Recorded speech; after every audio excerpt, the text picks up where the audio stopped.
അപ്പോഴേ ഇന്നലത്തെ വീഡിയോയിൽ ഞാനൊരു പപ്പടം കറിയുടെ കാര്യം പറഞ്ഞിരുന്നില്ലേ. അപ്പോൾ ഇന്ന് ഞാനത് എങ്ങനെ ഉണ്ടാക്കാമെന്ന് പറഞ്ഞു തന്നാലോ. അപ്പോൾ ഞാനിവിടെ ഒരു 10 പപ്പടത്തോളം എടുത്തിട്ടുണ്ട്.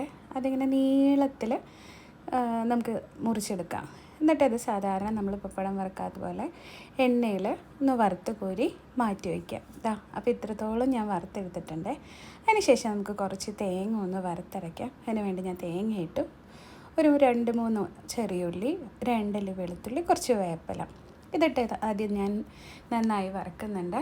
അപ്പോൾ ഒന്ന് ചൂടായി വന്നപ്പോൾ ഞാൻ അതിലേക്ക് കുറച്ച് മഞ്ഞൾപ്പൊടി ഇട്ടു, വീണ്ടും ഒന്ന് മൂപ്പിച്ചെടുത്തു. അതിന് ശേഷം ഒരു 2 സ്പൂണോളം കുരുമുളക് ഇട്ടു.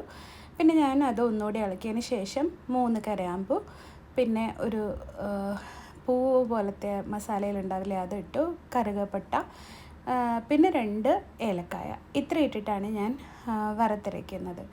അപ്പോൾ ഇത് ഒന്ന് മൂത്ത് വന്നപ്പോൾ അതിലേക്ക് ഞാൻ ഒരു 2 സ്പൂണോളം മല്ലിപ്പൊടി ഇട്ടു, 1 സ്പൂൺ മുളക് പൊടി ഇട്ടു. എന്നിട്ട് നന്നായിട്ട് ചൂടാക്കി അത് തണുക്കാൻ മാറ്റി വെച്ചു. അതിനുശേഷം ഒരു ചട്ടിയിൽ കുറച്ച് വെളിച്ചെണ്ണ ഒഴിച്ച് ആദ്യം ഒരു 10 ചെറിയ ഉള്ളികളും ഇട്ടും അതിട്ട് വഴറ്റി. അതിനുശേഷം ഒരു സവാള ഇട്ടു, പിന്നെ പച്ചമുളകും വേപ്പിലയും ഇട്ട് ഒന്ന് വഴറ്റിയെടുത്തു. അപ്പോൾ അതിൻ്റെ കൂട്ടത്തിൽ ഞാൻ കുറച്ച് മഞ്ഞൾപ്പൊടി കൂടി ഇടുന്നുണ്ട്. ഇതൊന്ന് വഴന്ന് വന്നപ്പോൾ കുറച്ച് ഉപ്പിട്ടു, പിന്നെ ഒരു ചെറിയ തക്കാളി ഇട്ട് ഒന്ന് അടച്ച് വെച്ചിട്ട് ഒന്ന് കുക്ക് ചെയ്യാൻ വയ്ക്കുകയാണ്. അപ്പോഴേക്കും നമ്മൾ വറുത്തരച്ച് വയ്ക്കാനായിട്ട് എടുത്ത തേങ്ങ ഒന്ന് തണുത്തിരുന്നു. അത് ഞാൻ മിക്സിയിൽ അരച്ചെടുത്തു. എന്നിട്ട് ഈ അരപ്പ് നമ്മൾ വഴറ്റി വെച്ച തക്കാളി, സവാള മിക്സിയിലേക്ക് ഇട്ട് കൊടുത്തു.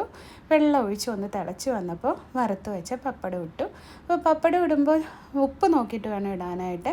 പപ്പടത്തിന് ഓൾറെഡി ഉപ്പുള്ളതുകൊണ്ട് കറിയിൽ ഉപ്പ് ഏറ്റവും അവസാനം നോക്കിയിട്ട് ബാക്കിയുള്ളത് ചേർത്താൽ മതി.